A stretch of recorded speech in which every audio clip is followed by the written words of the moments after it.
Innal hamdalillah nahmaduhu wa nasta'inuhu wa nastaghfiruh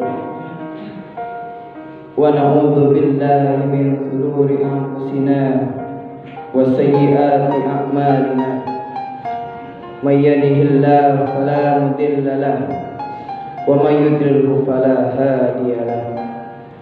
Asyhadu an la ilaha illallah wa asyhadu anna Muhammadan abduhu wa rasuluhu la nabiyya ba'dahu.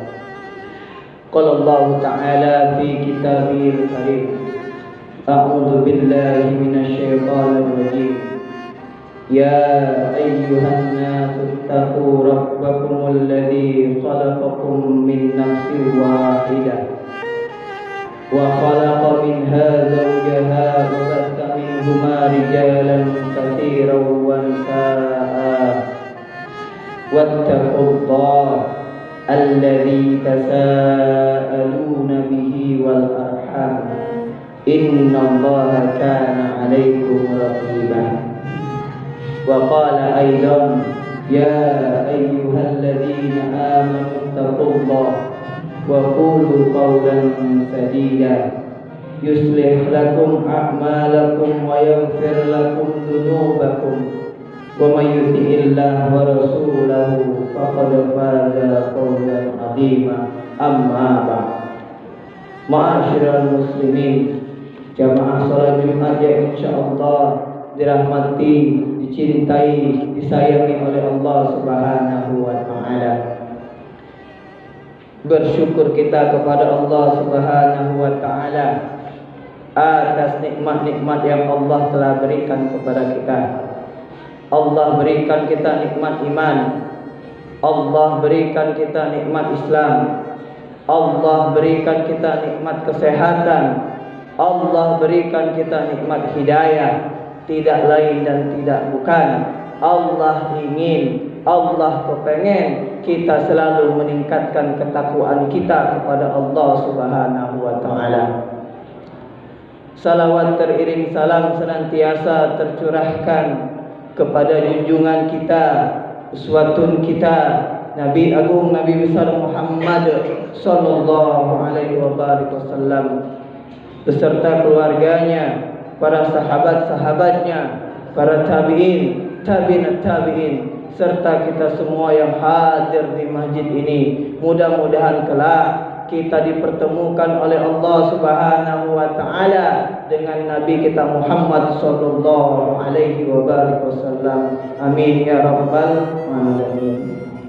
Ma'asyiral muslimin, jamaah salat Jumat yang insyaallah dirahmati, dicintai, disayangi oleh Allah Subhanahu wa taala.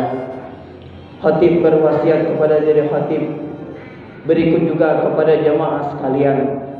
Marilah di sisa-sisa waktu yang Allah berikan ini kita pergunakan untuk selalu meningkatkan ketakwaan kita kepada Allah Subhanahu wa taala, yakni dengan menjalankan apa-apa yang Allah telah perintahkan kepada kita dan menjauhkan diri dari seluruh apa-apa yang Allah telah larang. Allah perintahkan kita sholat, Allah perintahkan kita berpuasa, Allah perintahkan kita untuk zakat, Allah perintahkan kita untuk nafi'ul lil ghairi, Allah perintahkan kita untuk birrul walidain, cinta, sayang, hormat, patuh kepada kedua orang tua kita.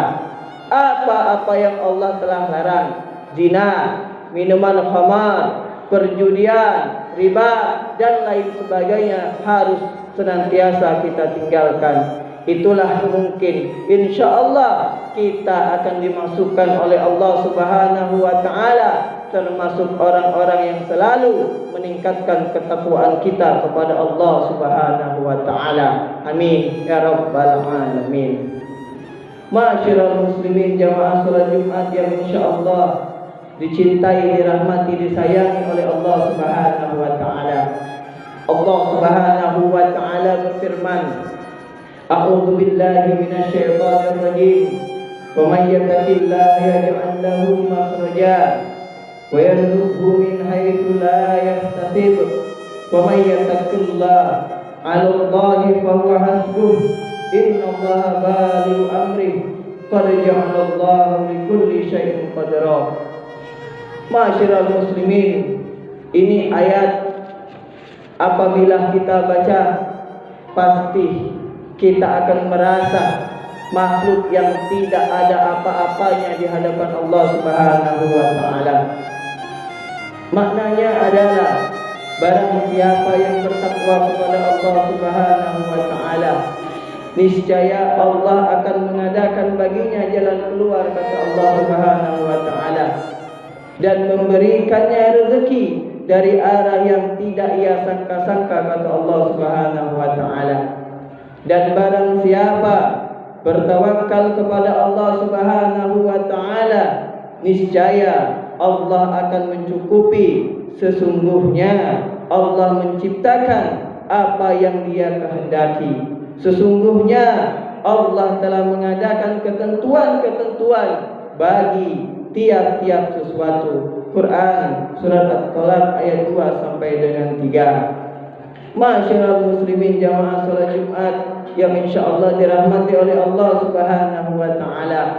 Saudara-saudaraku seiman, Imam Ahmad dalam Musnadnya dan Al-Hakim meriwayatkan dari sahabat Abu Dzar radhiyallahu anhu bahwa Rasulullah sallallahu alaihi wasallam suatu ketika memulai membacakan kepadaku, wa may yattaqillaha yaj'al lahu makhraja. Barang siapa, kata Rasul, kata Allah Subhanahu wa taala, yang bertakwa kepada Allah Subhanahu wa taala, menjalankan apa-apa yang Allah telah perintahkan, menjauhkan diri dari seluruh apa-apa yang Allah telah larang, janji Allah Subhanahu wa taala, niscaya Allah akan mengadakan baginya jalan keluar. Quran surat At-Talaq ayat 2. Hingga beliau selesai membacanya, kemudian bersabda Rasulullah sallallahu alaihi wasallam, wahai Abu Dzar, kata Rasul, seandainya semua orang mengambil ayat ini sebagai tuntunan, sebagai pedoman hidupnya, niscaya ia cukup bagi mereka. Abu Dzar berkata, maka Rasulullah sallallahu alaihi wasallam mulai membacanya dan mengulang-ulanginya. Masyarul muslimin, jamaah salat Jumat yang insyaallah dicintai, dirahmati, disayangi oleh Allah Subhanahu wa taala. Sebagaimana kita tahu bahwa takwa adalah menjalankan seluruh kewajiban-kewajiban dan menjauhi semua perkara yang diharamkan oleh Allah Subhanahu wa taala. Telah diriwayatkan dari Ibnu Abbas radhiyallahu anhuma bahwa ia berkata, "Wa may yattaqillaha yunjihi fid dunya wal akhirah." Barang siapa bertakwa kepada Allah Subhanahu wa taala, maka Allah akan menyelamatkannya di dunia dan di akhirat. Jadi hadirin sekalian, takwa adalah asbab munculnya jalan keluar. Takwa adalah sebab Allah menolong pekerjaan, menolong apa-apa yang harus kita lakukan dari berbagai macam kesulitan di dunia dan di akhirat. Sebab diperolehnya rezeki kita dan sebab diraihnya derajat yang tinggi di hadapan Allah dan manusia. Sebaliknya, perbuatan-perbuatannya, maksiatnya adalah sebab terhalangnya seseorang untuk memperoleh jalan keluar daripada rezekinya Allah Subhanahu wa taala. Al-Hakim Ibnu Hibban meriwayatkan dari Rasulullah sallallahu alaihi wasallam, Rasulullah sallallahu alaihi wasallam bersabda, sesungguhnya, kata Rasul, seseorang akan terhalang dari suatu rezeki, kata Rasul, sebab dosa yang pernah ia lakukan. Hadis riwayat Al-Hakim dan Ibnu Hibban. Sebagian ulama mengatakan perbuatan dosa akan menyebabkan seseorang terhalang dari berbagai macam nikmat di dunia, kata Allah Subhanahu wa taala, seperti kesehatannya, harta bendanya, atau hilangnya keberkahan-keberkahan daripada kehidupannya, baik itu keberkahan rezekinya, keberkahan rumah tangganya, keberkahan kesehatannya, keberkahan umurnya dan lain sebagainya, pasti akan dicabut oleh Allah Subhanahu wa taala.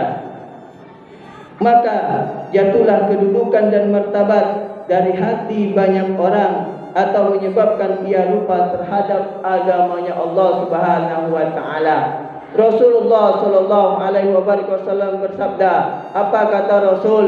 Ad-dinun nasihatu. Agama adalah sebagai nasihat untukmu. Agama adalah sebagai pedoman untukmu. Sehingga ketika kita sudah menjalankan apa-apa yang Allah telah perintahkan, menjauhkan diri dari seluruh apa-apa yang Allah telah larang, insya-Allah doa kita, hajat-hajat kita yang belum dikabulkan oleh Allah Subhanahu wa taala sudah barang tentu pasti dikabulkan, pasti diterima oleh Allah Subhanahu wa taala. Masyiral muslimin, jamaah salat Jumat yang insya-Allah dirahmati oleh Allah Subhanahu wa taala. Dalam lanjutan ayatnya Allah menegaskan, wa may yatawakkal 'ala Allah fa huwa hasbuh, dan barang siapa bertawakal kepada Allah, la haula wala quwata illa billahil aliyil azim, niscaya Allah akan mencukupinya segala sesuatu apa yang akan ia pinta kepada Allah Subhanahu wa taala. Tawakal, para ulama mengatakan adalah bergantung kepada Allah Subhanahu wa taala semata dan mengandalkan Allah Subhanahu wa taala dalam segala urusan-urusan agama, dalam urusan-urusan dunia, karena Allah Subhanahu wa taala adalah pencipta segala sesuatu. Allah yang menciptakan kita, Allah yang memberikan nikmat kepada kita, Allah yang menurunkan musibah, cobaan, azab kepada kita, tidak lain dan tidak bukan. Semuanya tergantung daripada ketakwaan kita kepada Allah Subhanahu wa taala. Masyiral muslimin, jamaah salat Jumat yang insya-Allah dirahmati oleh Allah Subhanahu wa taala. Bukankah Allah Subhanahu wa taala, ini ayat sering sekali kita baca, ini ayat sering sekali kita dengar. Apa kata Allah Subhanahu wa taala? Kullu nafsin dha'iqatul maut. Engkau bergerak, engkau melihat, engkau bernapas, engkau berbicara, engkau melakukan hal-hal apa saja yang ada di dunia ini, pasti kata Allah, kullu nafsin dha'iqatul maut, pasti akan yang dinamakan, kita pasti bertemu yang namanya kematian. Betapa banyak sekarang musibah-musibah yang tidak bisa diprediksi oleh akal manusia. Kemarin kita menyaksikan di televisi di Pulau Jawa ada gunung yang meletus. Semua biiznillah. Semua tidak ada daya dan upaya kecuali Allah Subhanahu wa taala. Berapa banyak korban, berapa banyak jiwa yang harus mengungsi, yang harus diwafatkan oleh Allah Subhanahu wa taala ketika gunung meletus. Itu baru tentaranya Allah Subhanahu wa taala yang Allah gerakan hanya satu. Kita lihat di kota-kota besar, banjir dan lain sebagainya, angin puting beliung, itu semua tidak lain dan tidak bukan kata Allah Subhanahu wa taala, karena ulah daripada kita sendiri. Masyiral muslimin, jamaah salat Jumat yang insya-Allah dirahmati oleh Allah Subhanahu wa taala. Bahkan Allah Subhanahu wa taala mengingatkan kita di dalam Quran surat Yasin. Ini juga sering kita dengar, bahkan kita hafal ayatnya. Al-yawma nakhtimu ala afwahihim wa tukallimuna aydihim wa tashhadu arjuluhum bima kanu yaksibun. Apa kata Allah Subhanahu wa taala? Pada hari ini, pada hari kiamat kelak, yaumul hisab kelak, kita akan ditutup mulut-mulut kita dan akan berkata kepada Allah Subhanahu wa taala, tangan-tangan kita kata Allah, dan akan memberikan kesaksian kepada Allah adalah kaki-kaki kita terhadap apa? Terhadap apa yang pernah kita lakukan. Pantas saja Allah sering mengingatkan kita. kita yang ada di dunia ini, khususnya kaum bapak-bapak, kaum laki-laki, kaum ikhwan, kalian adalah pemimpin, khalifah di dalam rumah tangga. Ya ayyuhalladzina amanu qu anfusakum wa ahlikum naro. Diingatkan oleh Allah Subhanahu wa taala, hai orang-orang yang rajin salat, hai orang-orang yang rajin berpuasa, hai orang-orang yang rajin sedekah, hai orang-orang yang birrul walidain, hai orang-orang yang nafi'un li ghairihi, bermanfaat untuk orang lain. Jagalah istrimu dan anak-anakmu, karena mereka bakal akan menjadi bahan bakar api nerakanya Allah Subhanahu wa taala. Sebaliknya kata Rasul, bahkan mereka bisa memasukkan kita ke dalam surganya Allah Subhanahu wa taala. Inilah yang harus kita ingatkan, karena kematian tidak akan bisa terhalangi oleh tembok yang kokoh, gedung yang megah, pagar yang tinggi dan lain sebagainya. Tidak akan bisa menghalangi yang namanya sakaratul maut. Ketika Allah hari ini, jam ini, menit ini, detik ini, saat ini kita mau dicabut oleh Allah, sudah datang waktunya, sudah habis masa kita untuk menghirup udaranya Allah Subhanahu wa taala. Kullu nafsin dha'iqatul maut. Pasti Allah akan mencabut nyawa kita, bagaimanapun keadaan kita, di atas motorkah kita, di dalam mobilkah kita, di dalam masjidkah kita, dalam keadaan berimankah kita, dalam keadaan bermaksiatkah kita, pasti akan dicabut oleh Allah Subhanahu wa taala. Inilah merupakan peringatan sedikit dari kami sebagai khatib yang penuh dhaif ini. Mudah-mudahan khutbah Jumat singkat ini membawakan keberkahan kepada kita untuk selalu kita meningkatkan ketakwaan kita kepada Allah Subhanahu wa taala. Ayo kita tingkatkan selalu ketakwaan kita kepada Allah Subhanahu wa taala, sehingga kelak ketika kita dipanggil oleh Allah Subhanahu wa taala, ketika malaikat maut sudah mencabut nyawa kita, kita masih dalam keadaan beriman kepada Allah Subhanahu wa taala. Mudah-mudahan kita berdoa kepada Allah Subhanahu wa taala, ya Allah biha, ya Allah biha, ya Allah bi husnil khatimah. Amin ya rabbal alamin. Barakallahu wa lakum fil Qur'anil karim wa nafa'ani wa iyyakum bima fihi minal ayati wa dzikril hakim. وتقبل مني ومنكم تلاوته إنه هو الغفور الرحيم.